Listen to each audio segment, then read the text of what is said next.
ಪಬ್ಲಿಕ್ಗೆ ಎಷ್ಟು ಅವೇರ್ನೆಸ್ ಇದೆ, what they need to know, are they really aware about this cancers? Even my mother passed away with abdomen cancer. They say prevention is better than cure. So what exactly do you think, how it relates to the cancer? Breast cancer is most of the thing. ಕೆಲವರು ಭಯ ಪಟ್ಕೊಳೋ necessity ಇಲ್ಲ. ಹೆಣ್ಮಕ್ಳಲ್ಲಿ cancer ಜಾಸ್ತಿ ಆಗ್ತದೆ ಆಯ್ತಾ. So ನಿಮ್ಮ ಪ್ರಕಾರ ನಾವು ಗಂಡಸರಾಗಿ ನಾವು ಹೆಣ್ಮಕ್ಳ ಬಗ್ಗೆ ಏನು ತಿಳ್ಕೊಂಡಿರ್ಬೇಕು? ಹೇಳ್ಕೊಂಡು ಏನಾಗುತ್ತೆ ಅಂದರೆ ಅವ್ರಿಗೆ ಅವಮಾನ ಅನ್ನೋ ಇದು ಬರುತ್ತೆ. This is something unusual. There are so many cancers which are completely curable. And I would suggest they should stop all this. Cancer ಯಾರಿಗೆ ಬೇಕಾದ್ರೂ ಬರ್ಬೋದು, ನಿಮಗೆ ಬೇಕಾದ್ರೂ ಬರ್ಬೋದು, ನನಗೆ ಬೇಕಾದ್ರೂ ಬರ್ಬೋದು. ನೀವೇನು ಮಾಡ್ತಾ ಇದ್ದೀರಿ? ಅಂದರೆ ಮನೇಲಿ ಮಾಡೋರು ಇರಬೇಕು, ವಯಸ್ಸಾಗಿರೋರಿಗೆ ಇರುತ್ತೆ, ಅವ್ರಿಗೆ ಮಾಡೋ ಮಕ್ಕಳು ಒಳ್ಳೆಯವರಾದರೆ ಮಾಡಿಕೊಡ್ತಾರೆ. ಅವ್ರು ಮಾಡಿಕೊಡಲ್ಲ ಅಂತ ಗೊತ್ತಾಗುತ್ತೆ, ಅವ್ರಿಗೆ ಹೇಳೋಕ್ಕೇನೂ ಆಗಲ್ಲ, ಅದನ್ನು ಅಂದ್ಕೊಂಡು ಗೋವಿಂದ ಅಂತಾರೆ.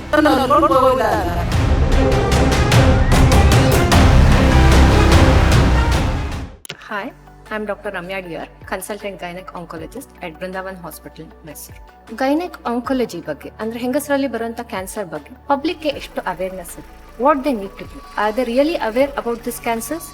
ಅದಕ್ಕೆ ಅಂತ we did a small interview among women in a park, which was conducted by Dr. Gururaj sir, intensivist at Brindavan Hospital. So public ಕೇಳಿರೋ ಕ್ವೆಶ್ಚನ್ಸ್ಗೆ they have their own opinion and they have their own answers, but actual ಆಗಿ ಏನು ಅವ್ರಿಗೆ ತಿಳಿದಿರಬೇಕು, ಏನು ಗೊತ್ತಿರಬೇಕು ಅನ್ನೋದನ್ನ I am going to let you know. Cancer has been rising among the women, but most of the time it goes silent or detected later in the stages. We are here at Chalvamba Park to assess the awareness of cancer among the women as well as to know how much the male know about the woman cancer. Good morning all, I am Dr. Gururaj, intensivist at Brindavan Hospital, Mysuru. Let's go and assess certain people and ask certain questionnaire to know how much people know about cancer.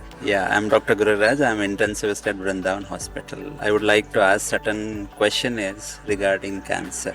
According to you, how much are you aware regarding cervical cancer? Yeah, I am little bit aware of it. So we got checked recently for my wife also. Even my mother passed away with abdomen cancer. It was we could not detect it since it was on the upper side of abdomen. Yeah, we could realize only in the third stage. Usually that happens in cancer patients. Cervical cancer, I feel it's a woman's thing. You should take care of it, and that's it. I know about that. And cervical cancer is a most preventable cancer, but still ಇಂಡಿಯಾದಲ್ಲಿ ನಾವೇನು ನೋಡ್ತೀವಿ, people come with stage 3 and 4 disease because they feel ನಮಗೇನು symptoms ಇಲ್ಲ, we are all right, and nobody gets a pap smear, gynaecological examination ಮಾಡಿಸಲ್ಲ, and finally when they have very bad foul smelling discharge ಆಗ್ತಾ ಇದೆ, ತುಂಬ smell ಬರ್ತಾ ಇದೆ, urine ಹೋಗೋದಕ್ಕೆ ಕಷ್ಟ ಆಗ್ತಾ ಇದೆ ಅಂದಾಗ ಬರ್ತಾರೆ. ಬಟ್ ಅವಾಗಲೇ ಕಾಯಿಲೆ 3ನೇ ಸ್ಟೇಜ್ ಅಥವಾ 4ನೇ ಸ್ಟೇಜ್.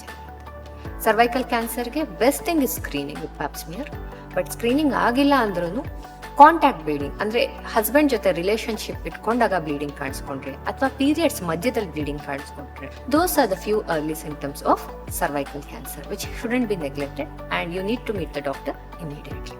HPV ವ್ಯಾಕ್ಸಿನ್ ಅಂದರೆ ಸೊ ಗರ್ಭಕೋಶದ ಬಾಯಿ ಅಂದರೆ ಸರ್ವಿಕ್ಸ್ ಅಂತ ಏನು ಹೇಳ್ತೀವಿ, ಅದರ ಕ್ಯಾನ್ಸರ್ ಸ್ಟಾರ್ಟ್ ಆಗೋದು ಒಂದು ವೈರಸ್ ಇಂದ. ಆ ವೈರಸ್ ಹೆಸರು HPV ವೈರಸ್. ಸೊ ಈ ವೈರಸ್ ಇನ್ಫೆಕ್ಷನ್ ಆಗದಿರೋ ಹಾಗೆ ತಡೆಯೋದಕ್ಕೆ ಬಂದಿರುವಂಥ ವ್ಯಾಕ್ಸಿನ್ ಅಂದರೆ HPV ವ್ಯಾಕ್ಸಿನ್. ಇದು ಬರೀ ಗರ್ಭಕೋಶದ ಬಾಯಿಯ ಕ್ಯಾನ್ಸರ್ ಮಾತ್ರ ಅಲ್ಲ, ವೆಜೈನಲ್ ಕ್ಯಾನ್ಸರ್, ವಲ್ವಾರ್ ಕ್ಯಾನ್ಸರ್, ಗಂಡಸರಲ್ಲಿ ಏನಲ್ ಕ್ಯಾನ್ಸರ್, ಓರೋಫರೆಂಜಿಯಲ್ ಕ್ಯಾನ್ಸರ್ ಅಗೇನ್ಸ್ಟ್ ಕೂಡ ಇದು ಪ್ರೊಟೆಕ್ಷನ್ ಕೊಡುತ್ತೆ. ಸೊ ಈ ವ್ಯಾಕ್ಸಿನ್ ಹಾಕ್ಸ್ಕೊಳೋದ್ರಿಂದ almost 7 to 9 varieties of cancer against ಕೂಡ ಪ್ರೊಟೆಕ್ಷನ್ ಸಿಗುತ್ತೆ. ಬಟ್ ಈ ವ್ಯಾಕ್ಸಿನ್ ಯಾರಲ್ಲಿ ಕೊಡ್ಬೋದು? 9 ವರ್ಷ ಮೇಲ್ಪಟ್ಟ ಮಕ್ಕಳಲ್ಲಿ ಈ ವ್ಯಾಕ್ಸಿನ್ ಕೊಡ್ಬೋದು. ಯಾವ ಏಜ್ ತನಕ ಕೊಡ್ಬೋದು? ಮ್ಯಾಕ್ಸಿಮಮ್ 45 years ಆಫ್ ಏಜ್ ತನಕ ಕೊಡ್ಬೋದು. But maximum benefit of this vaccine is given when it is given before they are sexually active. ಅಂದರೆ ಮದುವೆ ಆಗೋದಕ್ಕೂ ಮುಂಚೆ ಅಥವಾ ಸೆಕ್ಷುಯಲಿ ಆಕ್ಟಿವ್ ಇರೋದಕ್ಕೂ ಮುಂಚೆ ಈ ವ್ಯಾಕ್ಸಿನ್ ಕೊಡೋದ್ರಿಂದ ಈ ವ್ಯಾಕ್ಸಿನ್ನ ಬೆನಿಫಿಟ್ ಮ್ಯಾಕ್ಸಿಮಮ್ ಇರುತ್ತೆ. 15 ವರ್ಷದ ಒಳಗಡೆ 15 ವರ್ಷದ ಬರ್ಡೇ ಆಗಿಲ್ಲ ಅಂದರೆ 15th year ಬರ್ಡೇ ಆಗಿಲ್ಲ ಅಂದರೆ ಅವರಲ್ಲಿ 2 ಡೋಸ್ ಆಫ್ ವ್ಯಾಕ್ಸಿನ್ಸ್ ಕೊಡ್ತೀವಿ. 15th year ಬರ್ಡೇ ನಂತರ 3 ಡೋಸ್ ಆಫ್ ವ್ಯಾಕ್ಸಿನ್ಸ್ ಕೊಡ್ತೀವಿ. ಈಗ WHO ಗೈಡ್ಲೈನ್ಸ್, ಹೊಸ ಗೈಡ್ಲೈನ್ಸ್ ಅಲ್ಲಿ ಏನು ಬಂದಿದೆ ಅಂದರೆ ಅಟ್ಲೀಸ್ಟ್ 2 ಡೋಸ್ 3 ಡೋಸ್ ಕೊಡ್ಸ್ಕೊಳೋದಕ್ಕೆ ಆಗಿಲ್ಲ ಅಂದ್ರೂ ಸಿಂಗಲ್ ಡೋಸ್ ವ್ಯಾಕ್ಸಿನ್ ಕೂಡ ಕೊಡ್ಸ್ಕೊಬೋದು. ಈ vaccine around there are lot many myths. ಈ ವ್ಯಾಕ್ಸಿನ್ ಕೊಡ್ಸ್ಕೊಳೋದ್ರಿಂದ ಮುಂದೆ ಫ್ಯೂಚರಲ್ಲಿ ಮಕ್ಕಳಾಗಲ್ಲ, ಈ ವ್ಯಾಕ್ಸಿನ್ ಕೊಡ್ಸ್ಕೊಳೋದ್ರಿಂದ ಆ ಥರ ಸಮಸ್ಯೆ ಆಗುತ್ತೆ, ಈ ಥರ ಸಮಸ್ಯೆ ಆಗುತ್ತೆ.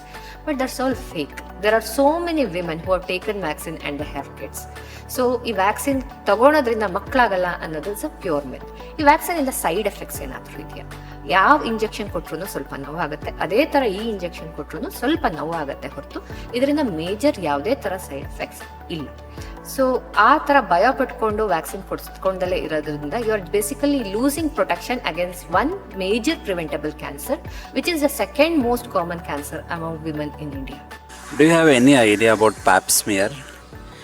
Yeah, I've heard of it, but I don't know, like, I haven't gone deep into it.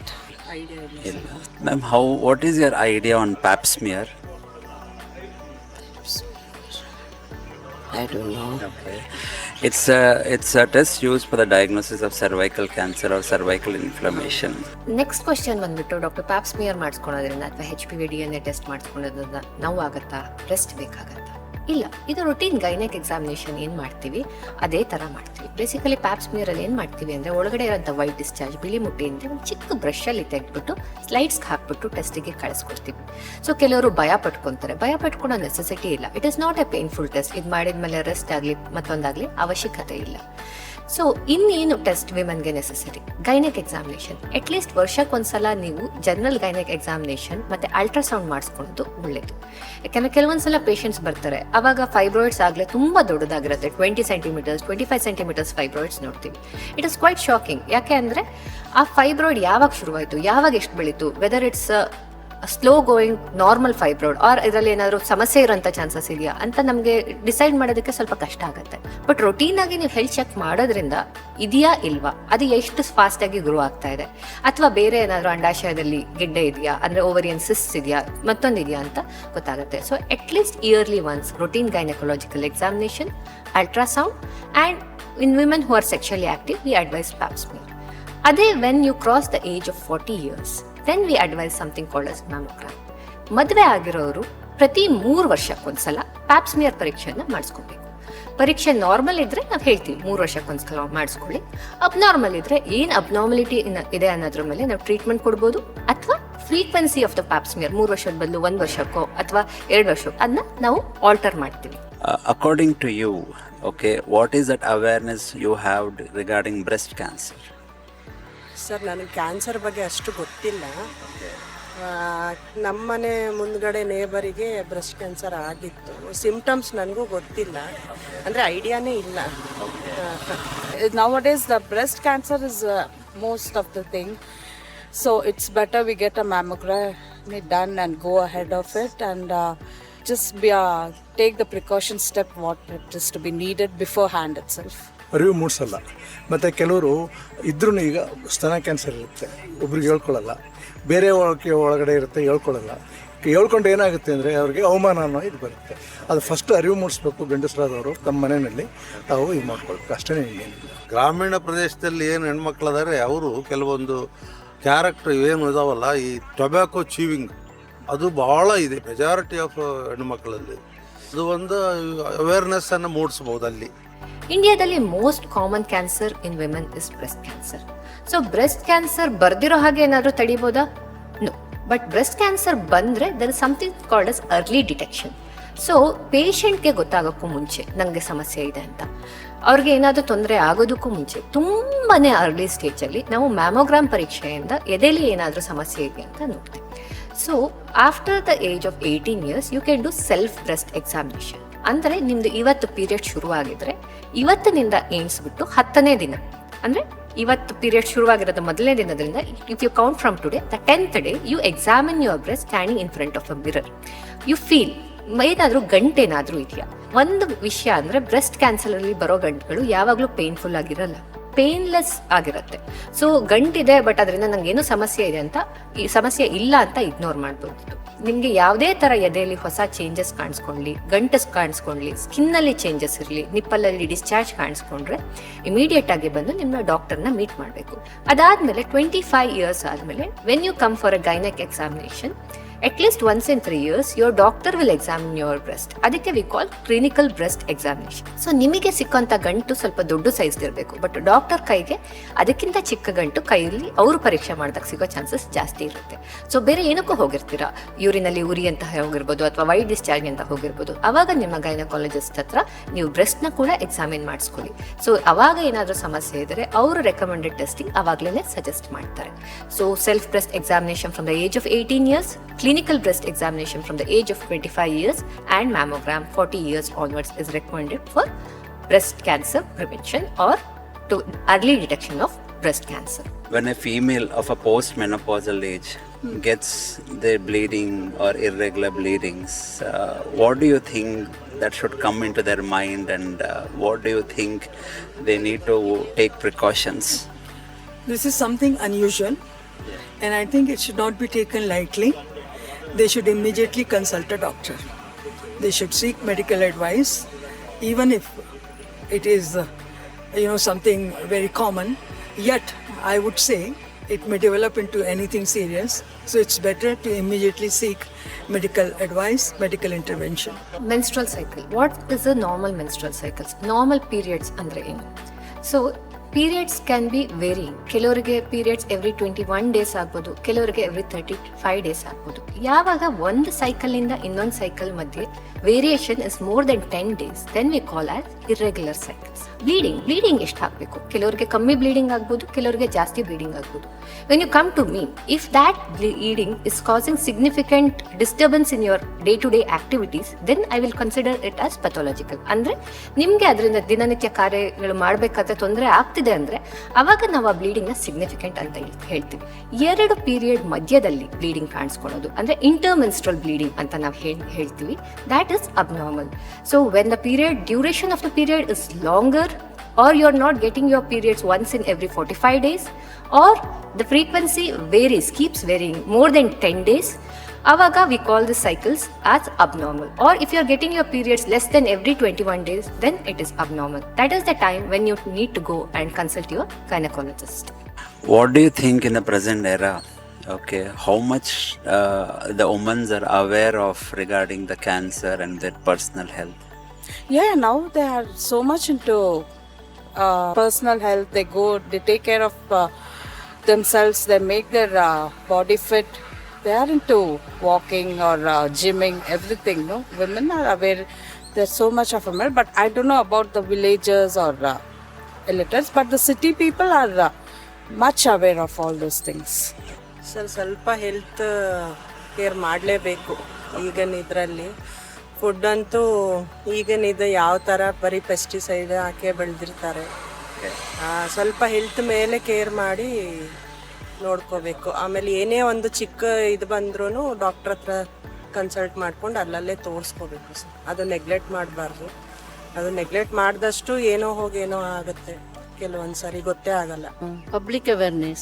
That you will have to have a camp or some cancer detection camps or something like that. No. Then people will come free. Then all of them will come. I mean villages, especially in the villages, no.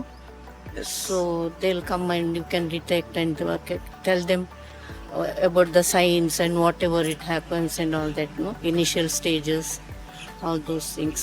Be healthy, regular checkup with the doctor, and whatever the symptoms you feel, just don't ignore anything, even if it's a small or big. Just go and consult with a doctor. Then you can, and be strong always. Don't be panic first. That is very important. ಅಂದರೆ ಸ್ವಲ್ಪ ಏನಾದ್ರು ತೊಂದರೆ ಆದರೆ ತೋರಿಸ್ಬೇಕು doctor ಹತ್ರ. ಆಮೇಲೆ ಫುಡ್ಡಲ್ಲಿ ಸ್ವಲ್ಪ ನೀಟಾಗಿರೋದು ತೊಗೋಬೇಕು. ಇನ್ಫೆಕ್ಷನ್ ಹಾಕೋ ಥರ ಎಲ್ಲ ತೊಗೋಬಾರ್ದು. ಟೈಮ್ಗೆ ಇದು ಮಾಡಿಕೊಟ್ರೆ ಹೆಲ್ದಿ ಅನ್ಸುತ್ತೆ ನನಗೆ. ಮುಂಚೆ ಒಂದು ಕಾನ್ಸೆಪ್ಟ್ ಇತ್ತು, ಕ್ಯಾನ್ಸರ್ ಬಂತು ಅಂದರೆ ಲೈಫೇ ಮುಗ್ದೋಯ್ತು ಅಂತ ಹೇಳ್ಬಿಟ್ಟು.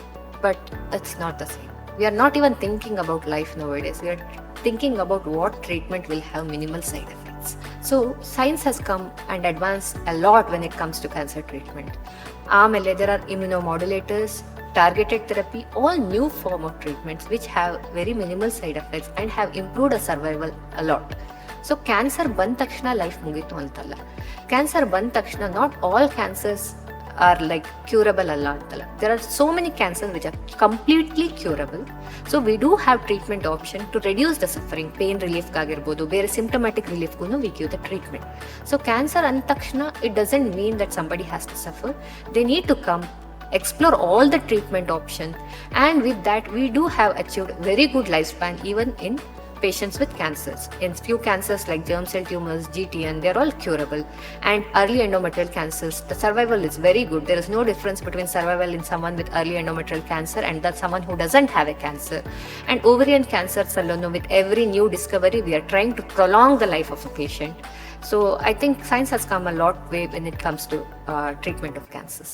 How much do you think, okay, where the youngster consider themselves as fit, okay, but the incidence of cancer is rising, okay? So what do you have to say for the youngsters? Not to have food outside. Be very particular about your food and your personal habits. And nowadays, children, they want to order food. They feel so lazy in cooking and all that. And I would suggest they should stop all this. Yeah. They should, as much as possible, they cook at home. Very simple, steam or do cooking with the pressure cooker instead of having junk food, fried and all that. No, that doesn't. I feel it is like genetical and of course body fitness is also one thing, but I feel it's little genetical. I don't know about it. Young women ಅಲ್ಲಿ cancer ಕಂಡುಬರುತ್ತಾ ಅಂತ ಕೆಲವ್ರಿಗೆ doubt ಇರುತ್ತೆ. Young ಆಗಿದ್ದೀವಿ, ನಮ್ಗೆ cancer ಆಗಕ್ಕೆ ಸಾಧ್ಯನೇ ಇಲ್ಲ. No, there are few cancers which are very specific to young women, like germ cell tumours ಅಂತ ಏನು ಹೇಳ್ಬೋದು. Those usually occur in young women. Pregnancy related cancer ಇದೆ, ಜೆಸ್ಟೇಷನಲ್ ಟ್ರೋಪೋಬ್ಲಾಸ್ಟಿಕ್ ನ್ಯೂಪ್ಲೇಸಿಯಾ ಅಂತ ಹೇಳಿ, ಅದನ್ನು ಯಂಗ್ ವುಮೆನ್ ಅಲ್ಲೇ ಆಗೋದು. The good thing about this cancers, as deadly as they are also curable. ನಾವು ಕೊಡೋ ಟ್ರೀಟ್ಮೆಂಟಿಂದ ಈ ಕ್ಯಾನ್ಸರ್ಗಳು ಕಂಪ್ಲೀಟ್ ಆಗಿ ವಾಸಿ ಆಗುತ್ತೆ. ಆ್ಯಂಡ್ ಆಲ್ಸೋ ಯಂಗ್ ಪೇಷಂಟ್ಸ್ ಅಲ್ಲಿ ಆಗೋದ್ರಿಂದ ನಾನು ಮಾತಾಡ್ತಿರೋದೆಲ್ಲ ಗೈನಕಾಲಜಿಕಲ್ ಕ್ಯಾನ್ಸರ್, ಅಂದರೆ ಗರ್ಭಕೋಶ, ಅಂಡಾಶಯ, ಇದೆಲ್ಲ they are very much necessary for child bearing, ಅಂದರೆ ಮಕ್ಕಳಾಗೋದಕ್ಕೆ very much necessary organs. So ಈ ಆರ್ಗನ್ಸಲ್ಲೇ ಕ್ಯಾನ್ಸರ್ ಆದರೆ ಮುಂದೆ ಮಕ್ಕಳಾಗಕ್ಕೆ ಸಾಧ್ಯನೇ ಇಲ್ವಾ ಅಂತ ಆ ಕಾನ್ಸೆಪ್ಟ್ ಇತ್ತು ಒಂದು ಕಾಲದಲ್ಲಿ. ಅಲ್ಲೇ ಕ್ಯಾನ್ಸರ್ ಆಗಿದೆ, ಅದನ್ನ ತೆಗೆದ್ಬಿಡ್ಬೇಕು, ಮುಂದೆ ಮಕ್ಕಳಾಗಲ್ಲ. But science has improved a lot. ಈಗ ಆ ಅಂಗಗಳಲ್ಲೇ ಕ್ಯಾನ್ಸರ್ ಆದ್ರೂ ನಾವು ಫ್ಯೂಚರಲ್ಲಿ ಮಕ್ಕಳಾಗೋದ ಥರ ಟ್ರೀಟ್ಮೆಂಟ್ ಕೊಡ್ಬೋದು. So not always we need to remove all these organs. There is something called as fertility preservation. ಅಂದ್ರೆ ಮುಂದೆ ಮಕ್ಕಳು ಆಗೋ ಪೊಟೆನ್ಷಿಯಲ್ನ ಕಾಪಾಡಿಕೊಂಡು ಟ್ರೀಟ್ಮೆಂಟ್ ಕೊಡೋದಕ್ಕೆ. ಸೊ ಯಂಗ್ ವಿಮೆನ್ ಅಲ್ಲಿ we always try to do fertility preservation when it is possible. So as a doctors ನಮಗೆ ಒಂದು slight balance ಲೈನಲ್ಲಿ ನಾವು ನಡಿಬೇಕಾಗತ್ತೆ. ಯಾಕೆ ಅಂದರೆ ನಾವು ಕೊಡೋ ಟ್ರೀಟ್ಮೆಂಟಿಂದ ಪೇಷಂಟ್ಗೆ ಕಾಯಿಲೆ ವಾಸಿಯಾಗಿ ಅವ್ರ ಲೈಫನ್ನು ನಾರ್ಮಲ್ ಆಗಿ ಲೀಡ್ ಮಾಡಬೇಕು ಅಂತ ನಾವು ಇಷ್ಟಪಡ್ತೀವಿ. ಸೊ ಮುಂದೆ ಮಕ್ಕಳಾಗಬೇಕು ಅಂತ. ಸೊ ಈ ಕೆಲವು ಕ್ಯಾನ್ಸರ್ಸ್ ಅಲ್ಲಿ where fertility preservation is possible, ಅಂದರೆ ಜರ್ಮ್ ಸೆಲ್ ಟ್ಯೂಮರ್ಸ್ ಅಲ್ಲಿ ಆಗಿರ್ಬೋದು, ಜೆಸ್ಟೇಷನಲ್ ಟ್ರೋಪೋಬ್ಲಾಸ್ಟಿಕ್ ನ್ಯೂಪ್ಲಾಸಿಯಾ ಆಗಿರ್ಬೋದು, ಕೆಲವು ಕೈಂಡ್ ಆಫ್ ಓವೇರಿಯನ್ ಕ್ಯಾನ್ಸರ್ಸ್ ಅಲ್ಲಿ ಇರ್ಬೋದು, ಅರ್ಲಿ ಯೂಟ್ರೈನ್ ಕ್ಯಾನ್ಸರ್ಸ್ ಅಲ್ಲಿ ಇರ್ಬೋದು. If the patient is a candidate, ಅಂದರೆ if they meet all the criteria for fertility preservation, we do fertility preservation. ಅಂದರೆ ಈ ಕ್ಯಾನ್ಸರ್ ಇದ್ರೂ ನಾವು ಗರ್ಭಕೋಶ, ಅಂಡಾಶಯನ ಉಳಿಸಿ ಫ್ಯೂಚರಲ್ಲಿ ಅವ್ರಿಗೆ ಮಗು ಮಾಡ್ಕೊಳ್ಳೋಂಥ ಫೆಸಿಲಿಟಿ ಏನಿದೆ ಅದನ್ನು ಆದಷ್ಟು ನಮ್ಮ ಕಡೆಯಿಂದ ಟ್ರೈ ಮಾಡ್ಕೊಳ್ಳೋದಕ್ಕೆ ಪ್ರಯತ್ನ ಪಡ್ತೀವಿ. But it always is a balance. ಎಲ್ಲ ಪೇಷಂಟಲ್ಲೂ ಮಾಡೋದಕ್ಕಾಗತ್ತೆ ಅಂತ ನಾನು ಹೇಳೋದಕ್ಕಾಗಲ್ಲ, ಬಟ್ ಎಲ್ಲಿ possible definitely will do that. So I always request women, ನಿಮಗೆ ಹೆಲ್ತಲ್ಲಿ ಏನೇ ಇಶ್ಯೂ ಇದ್ದರೆ come early, get treated early.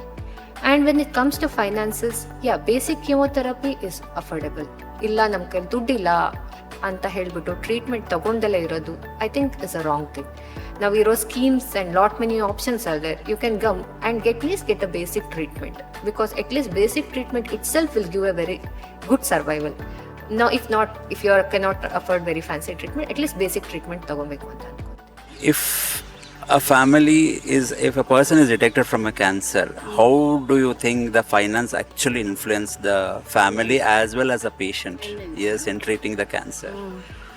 I don't know, the hospital people or cancer institute and all that, no, they'll have to give some concession or something like that. And people also, they won't know science and awareness is more important, I feel, generally ಒಂದು misconception ಇದೆ, all gynaecological cancers are hereditary. ನಮ್ಮ ಫ್ಯಾಮಿಲಿಯಲ್ಲಿ ಯಾರಿಗೂ cancer ಇಲ್ಲ, so ನಂಗೆ cancer ಬರೋದಕ್ಕೆ ಸಾಧ್ಯನೇ ಇಲ್ಲ. That is completely wrong. Cancer ಯಾರಿಗೆ ಬೇಕಾದರೂ ಬರ್ಬೋದು, ನಿಮಗೆ ಬೇಕಾದರೂ ಬರ್ಬೋದು, ನನಗೆ ಬೇಕಾದರೂ ಬರ್ಬೋದು. ಅದಕ್ಕೆ ಹೆರಿಡಿಟ್ರಿ ಕಾಂಪೊನೆಂಟ್ ಇರಲೇಬೇಕು ಅಂತ ಇಲ್ಲ. ಹೆರಿಡಿಟ್ರಿ ಕಾಂಪೊನೆಂಟ್ ಇದ್ದಾಗ ಕ್ಯಾನ್ಸರ್ ಬರುವಂಥ ಚಾನ್ಸಸ್ ತುಂಬ ಜಾಸ್ತಿ ಇರುತ್ತೆ. ಬಟ್ ಆ ಕಾಂಪೊನೆಂಟ್ ಇಲ್ಲ ಅಂದರೆ ಕ್ಯಾನ್ಸರ್ ಬರಲ್ಲ ಅಂತ ಇಲ್ಲ.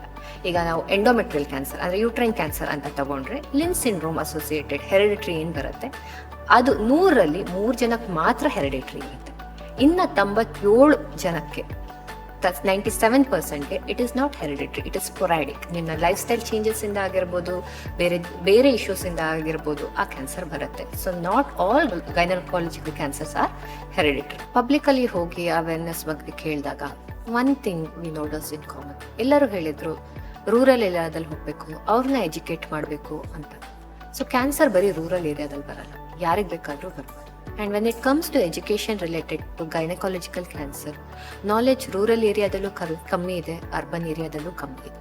ರೂರಲ್ ಏರಿಯಾದಲ್ಲಿ ಅವರು ಶೈ ಅಂತ ಬರ್ದಲ್ಲೇ ಇರ್ಬೋದು. ಅರ್ಬನ್ ಪೀಪಲ್ ಅಸ್ಯೂಮ್ ಓಕೆ ಇದು gastric, it might be something else and they don't come. So finally, it's not just advanced cancers we are finding in rural area, but also women in city come with advanced cancers. The knowledge is deficient in both rural as well as urban area.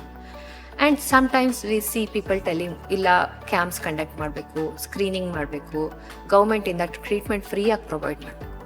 Government is definitely helping in treatment. Doctors are conducting camp. But what are you doing? ನೀವೇನು ಮಾಡ್ತಾ ಇದ್ದೀರಾ?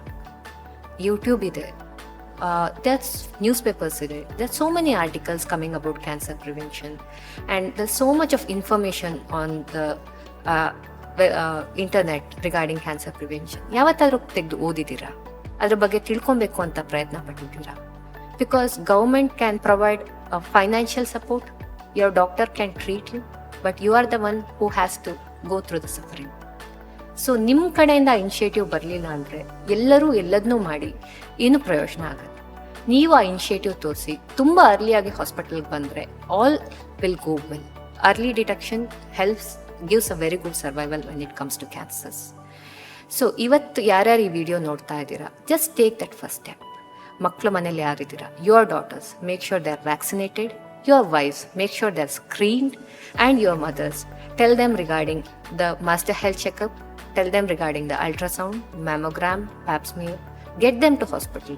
Preventive health is a very important component of your health. ಕಾಯಿಲೆ ಬರೋದಕ್ಕೂ ಮುಂಚೆ prevention steps ತಗೊಳೋದ್ರಿಂದ ಫ್ಯೂಚರಲ್ಲಿ ಕಾಯಿಲೆ ಬರ್ದಿರೋ ಹಾಗೆ ತಡೀತದೆ. And ಯಂಗ್ಸ್ಟರ್ಸ್ಗೆ I see most of them coming to my clinic and tell, madam PCOS ಇದೆ 5 yearsಯಿಂದ 6 years. You are just dealing with the immediate symptoms or effects of PCOS. There is lot more hidden in PCOS. So futurally, it could turn out to be a deadly thing. So I'm not trying to scare you, but I'm trying to motivate you to start being physically active. Make sure take care of your health. Be physically active at least 40 minutes a day. Modify your diet. Have healthy diet. Avoid junk food. Make lifestyle changes as soon as possible.